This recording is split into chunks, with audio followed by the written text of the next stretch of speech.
So my absolute favorite topic in the whole entire world is trending again. So it just makes sense that I make a video where I talk more about the benefits of the underconsumption core trend and the benefits of buying less, being anti-consumerism on the planet and also on your wallet. And then there are also some ways to trick your brain into being excited and happy and still finding dopamine without the need for consumerism, overconsumption, and transitioning into underconsumption so we can get to the core, which is really just the aesthetic of buying less shit. So the first thing, and I would argue the biggest part of shifting from what I consider to be like the average middle-class American mindset, at least for suburban areas and those sort of things, the biggest thing between that mindset and the one I would say I have now, I'm very like focused on sustainability and anti-consumerism. The biggest thing between here and here is a mindset shift. Because essentially, from my experience, going from what I call a hyper-consumer to what now I just consider myself an anti-consumerist, I like to say I went cold turkey away from fast fashion because when I was over here,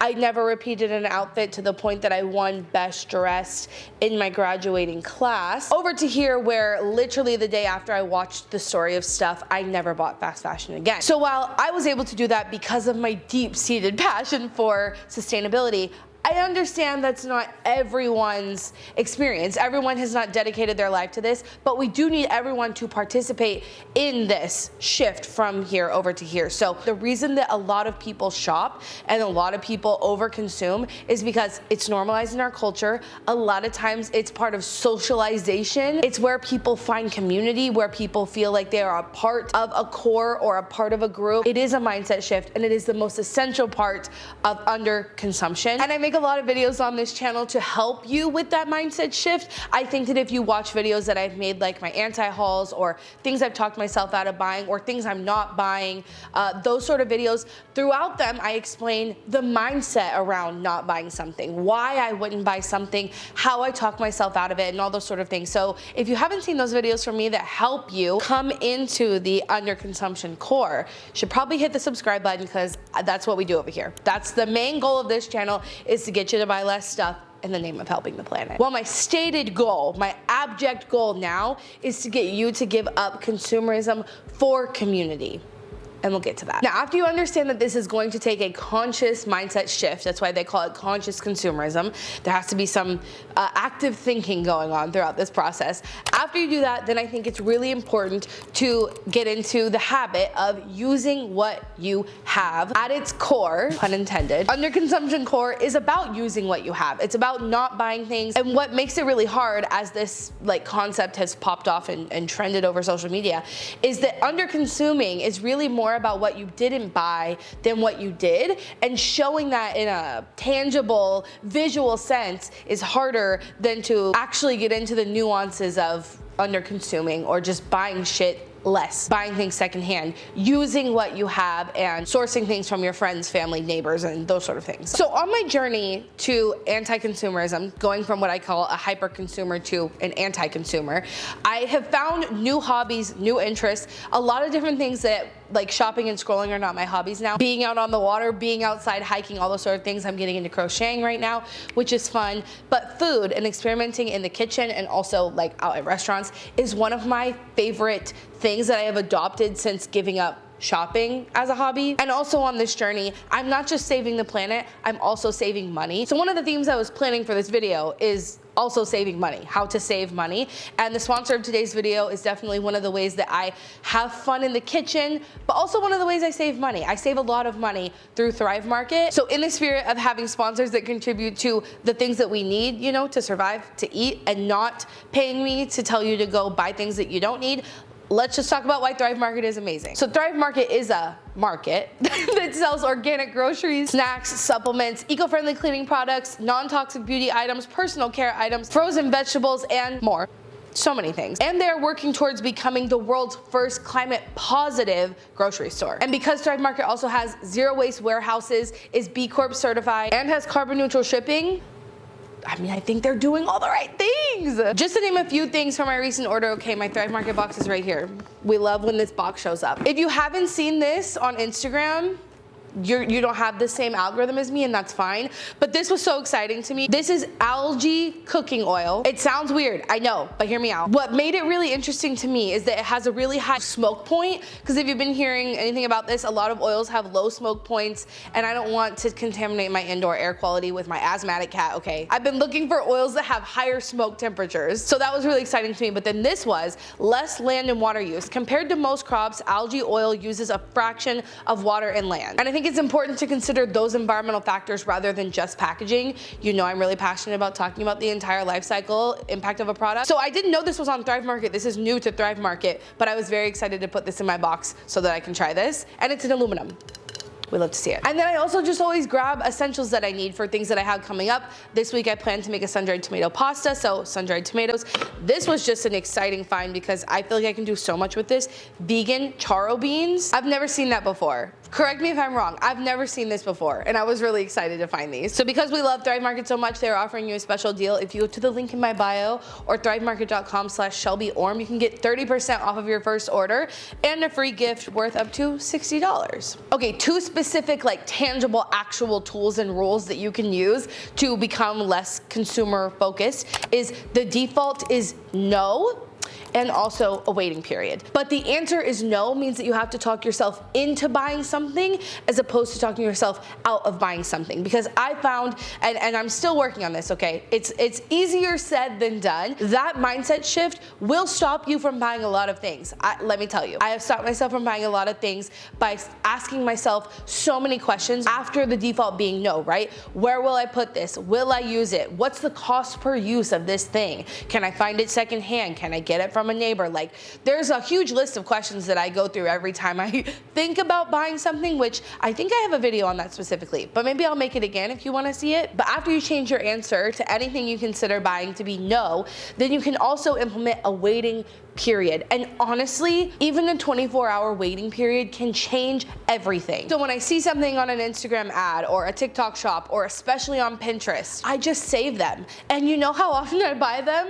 Almost never. And we're talking about things that are like non-essentials, things you just want, things you thought were going to like change your life because of the inflammatory language in marketing these days. Like if you're on any of social media's apps, people are definitely trying to sell you things by saying, this thing is life-changing and you absolutely need it. But if you give yourself 24 hours even just to think about if that is true, you'll likely come to the conclusion that it's not. And some things, honestly, I'll just make a wish list on my phone if it's something I don't need immediately, or something I can add to a wish list so that when my family insists on buying me things during the holidays, I can give them something to buy.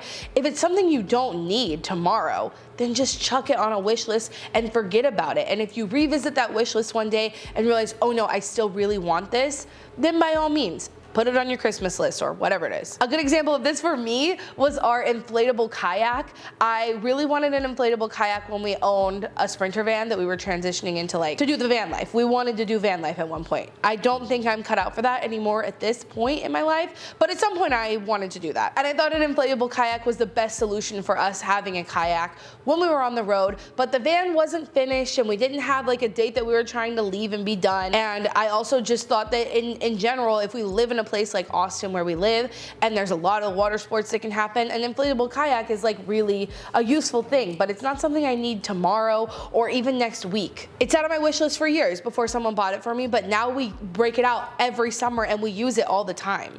But I didn't buy it for myself because my default was no, and I implemented my waiting period. And those two things can help you talk yourself out of buying a lot of things. But yeah, if you've never tried to make a wish list as a form of getting yourself to consume less, I highly recommend you try it. And let me know how it goes. Okay, if you're following brands on social media while you're trying to be anti-consumerist, it's a bad idea. Brands literally only, well, okay, some brands like to provide entertainment, I will say. Some brands like to provide education, and I think that's cool that they use their social media to do that. But at the end of the day, they're hoping that through those things, you will buy their stuff. Likewise with their email lists, and those email lists that wanna give you 10% to sign up, if you do that, I need you to unsubscribe unsubscribe like immediately after you get the benefit. But hopefully you're not buying things, so you don't need the benefit, right? You're not buying stuff, so you don't need the discount anyway. Also, influencers who continuously try to talk you into buying things that you just don't need, especially the ones who use like very inflammatory language.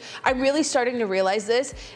There's a lot of language around marketing on things like TikTok Shop that are like, you need this, or run and get this before it sells out. Or the newer one on TikTok that I've seen is like, I feel bad for the people who bought this before because now it's only XYZ dollar amount. It really creates this sense of you're missing out. Hit the unfollow button. Now, in the beginning, when I talked about mindset shifts, I hinted at this. When you're leaving one source of happiness, dopamine, connection, belonging, all of those things are wrapped up into consumerism in American culture. The way that we feel like we are a part of a group is typically by how we dress. What we look like says a lot about us to the outside world. And while I'm not taking away that that reality exists, I think we desperately need a culture shift away from that sort of mentality where we find connection with people and we're part of a group because of the things we care about and the things we need and the struggles that we have, rather than the things that we buy. Throughout that process, you're going to feel like you lost a big part of your life. If you're used to consuming a lot, trying to transition away from that is going to feel like you're missing something.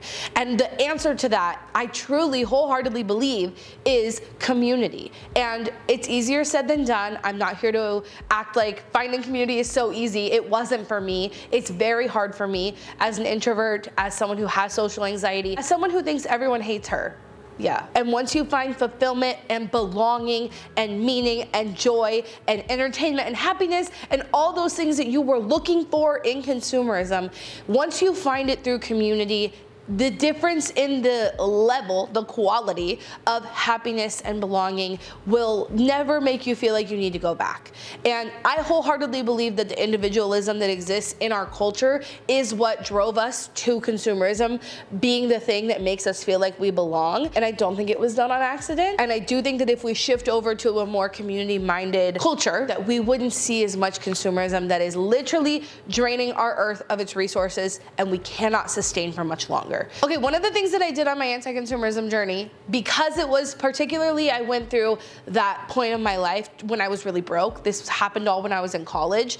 I didn't have a lot of money, and so I started to question everything. I obviously, like, one of the first things I did was stop buying clothes because that was my biggest form of consumerism at the time. But throughout that process, I started to question everything because I was saving so much money by not buying more clothes that I was like, well, do I need new stuff for my home? Like, do I need home decor and furniture and updated like random things in my kitchen all the time? No. A lot of people do not like when I say this, but in college I stopped using conditioner, I stopped shaving, I stopped getting my nails done, I never bought a bed frame. Like, I changed a lot of things in my life because I started to question if the things that we were told are essential or normal, if they actually are. And another one is to be okay with things not being perfect. Some of the things in my home, the furniture, the clothes that I wear are outdated or not trendy, and I honestly prefer it that way. And some things I have are just a little ugly. Like things in my kitchen that I've had for the last 10, 20 years, they're not cute, but they work. And that's probably the way that we've seen underconsumption core most portrayed on the internet, is the things that people have had for a long time or that they haven't updated that are a little ugly. And becoming okay with that is such a huge part of moving away from consumerism. And learning to repair is a huge part of this as well. I don't know off the top of my head how to repair very many things, but I can look up almost anything on YouTube, and I do. I recently repaired a broken slat in our dining room table. I also recently used electrical tape to fix one of my phone chargers because it was not working correctly. And especially when it comes to things like household appliances, I have had people come out and tell me that my washer was broken, and then I literally pay almost as much as it would cost to replace it because I don't want to replace it, and then come to find out that it didn't even fix the problem and I could have fixed it in the first place. And a lot of the problems within the repair space are because things are built to break. Things are not built to be repaired. But there are people out there who have figured it out and have made videos about it. And so I encourage you, before you replace things, try to learn how to repair them. And this might be a little fluffy, but I also think it's worth attempting consciously to find the beauty in having old things. I think, like, for a lot of my life, I definitely thought that having something old or ugly or outdated and all those sort of things was like not cool. And there was a part of my life where I thought it made me look like I was a slob or didn't care or I was lazy and all those sort of things. But my sister recently, she didn't adopt them. She has 2 foster kids. and she gave them this little record player that I remember using when I was a kid, okay? I'm 31 years old, and it was just so beautifully nostalgic to see her, like she was cleaning it before she gave it to them. And I just realized, like, because of the culture and the mindset around old things and the things that we buy mostly being like very, very cheap, never with the intention to pass them down generations, a lot of that is gonna die with this generation, with my generation and with the newer generations as well, that we don't have things that last like that unless we like buy a premium product. And sometimes I think like that mindset is worth it so that you can romanticize keeping things for a long time. Okay, well, thank you so much for watching. I hope that whatever step of your anti-consumerism journey you're on, that this helped you or maybe flipped a little switch in your brain on some of the things. And also, huge thank you to the sponsor of today's video, Thrive Market. They're linked to the top of the description. And remember, until next time, you cannot do all the good that the world needs, but the world needs all the good that you can do. Bye, guys.